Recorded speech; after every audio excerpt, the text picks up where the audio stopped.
Hi everyone. We all know learner drivers can be pretty slow on occasions. Now, you've got to understand that driving a car when you're not used to it and when you are learning is a pretty scary experience. And it's really difficult for instructors to actually encourage pupils to accelerate quicker sometimes. But today I'm going to do a little video that will hopefully help you accelerate as quickly as you can.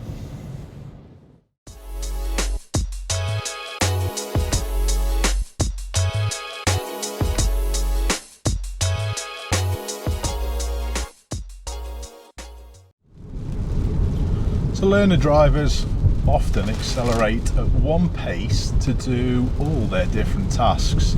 They're quite fearful of using the pedals, and it's really difficult for instructors to actually encourage them to get going quicker.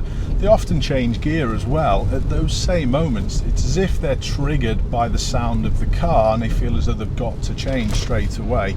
We're going to be looking at this today about how we go about using the gears and extracting performance from the car. Now we're going to use the East Lancs Road a little touch further up.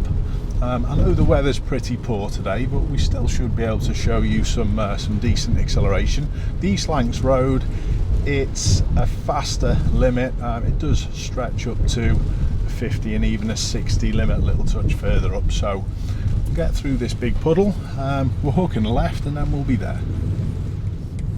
The rate you should be accelerating is probably on a 30 limit from 0 to 30 in around 8 to 10 seconds. That shows a reasonable level of progress, but again, that cannot suit every single scenario.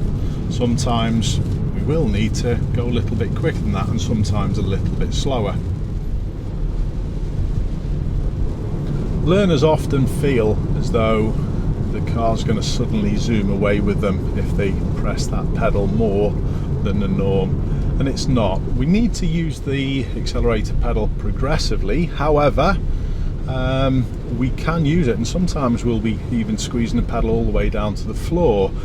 Modern cars are getting quicker and quicker, so we've got to be careful of how we do this, especially in the lower gears. So effectively what we've got to try and remember, the lower gears gives us more acceleration, and if we just have a quick look at the rev counter, this one here, I know it's back to front in my car, but a simple way of thinking of it is the lower the number, the lower the power you get. So the higher you rev the engine, the more power and more acceleration you've got.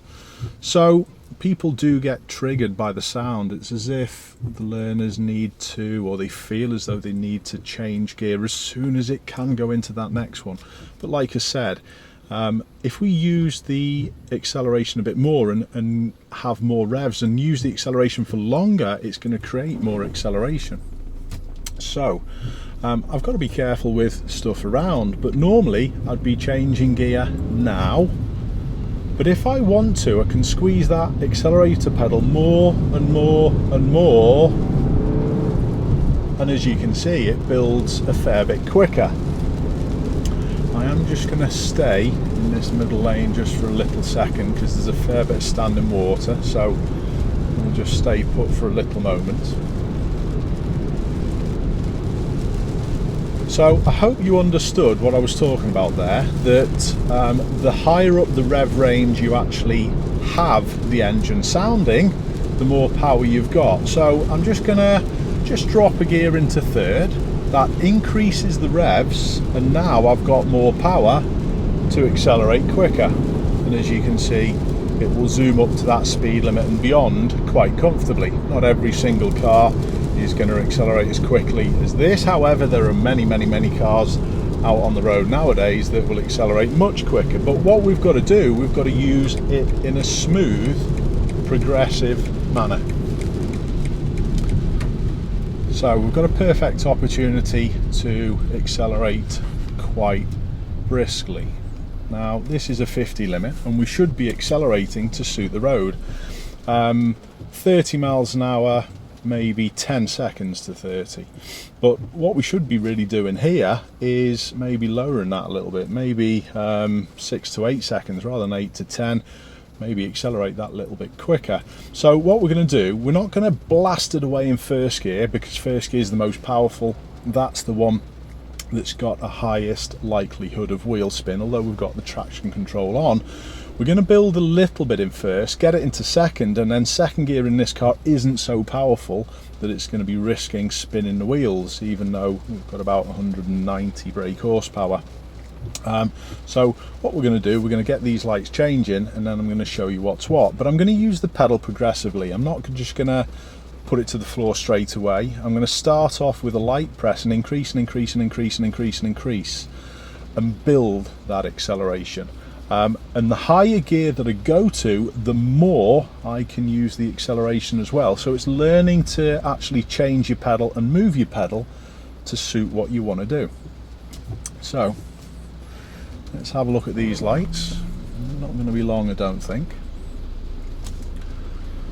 These poor weather conditions are a perfect day to explain this as well, because you can't go too mad with it. You shouldn't be going too mad. It uses more fuel. So lightly at the start and increase. Now I'm getting second, but unfortunately I've just got to hold my acceleration off for this car because they could move back in. So I'm not actually using it as much. I've changed my mind now, and that's exactly why. So we'll try and have a little go a little bit further up.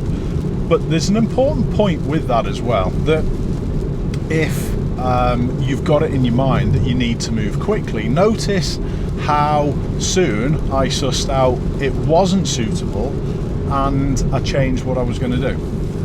Okay, so that car was actually holding me up, so I'm going to do a lane change, and I'm going to accelerate quickly in this lane.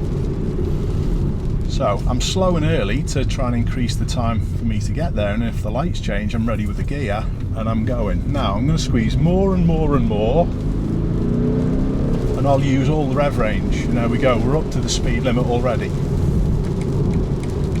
So I know every car's not going to accelerate in that way, but hopefully you had a quick look at what I did. I chose the correct gear for what we needed to move away, but then I squeezed progressively, and I think I actually got all the way down to the floor. But then as I came to do the gear change, I reduced the pressure to then allow the gear change to be a little bit smoother. So it's a squeeze and a release of the pedal rather than just down in one spot. And we'll have another go here. You actually use your braking the same way as well. Don't think your braking's got to be done at one level. It hasn't. You can increase more and then reduce. So we'll have another little go at accelerating briskly here. The speed limit does change to a 60 miles an hour, a little touch further up as well. So remember about that first gear, you can't go heavy on the acceleration or too heavy in the lower gears, because then you're going to risk wheel spin or loss of traction. But don't forget this acceleration that I'm mentioning as well, it's not used all the time. I'll use it when it's required, and always be ready to change your mind with it. So we're not going to be long, that's why I've selected first gear. And what I want to make sure I do as well, I'm ready in gear so I can show you this acceleration, so this car to our right isn't going to be a big deal and a big problem. So I do want to move quite early. Here we go, so build. I'm not going to go heavy in first, I'll change gear probably halfway, and now I can. More and more and more, and change gear and more, and already I'm up to the 50 limit. Okay, so you may have to wring your car out a little bit to get it to accelerate to that sort of level, but hopefully you get the idea. So I've left it in a lower gear because I'm now going to lane change, and my foot's to the floor while I build to 60. As soon as I'm at that 60 limit, I'll then settle down and change gear. And you can even, on occasions, skip gears going up through. So you might use fourth, accelerate briskly in fourth because it's required, maybe to join a motorway or to do something like that. And then literally, I'll just show you here, you might be able to go accelerate and go straight into 6. So block changing on the way up, It can be used, and it should be used sometimes, but only when acceleration has been used briskly in the lower gears. It doesn't actually save any fuel. Some people think it does, but it doesn't save fuel. If you go from 4th, change at a normal time, then put it into 6th, and then it's struggling. So use it sometimes when you have had that extra acceleration.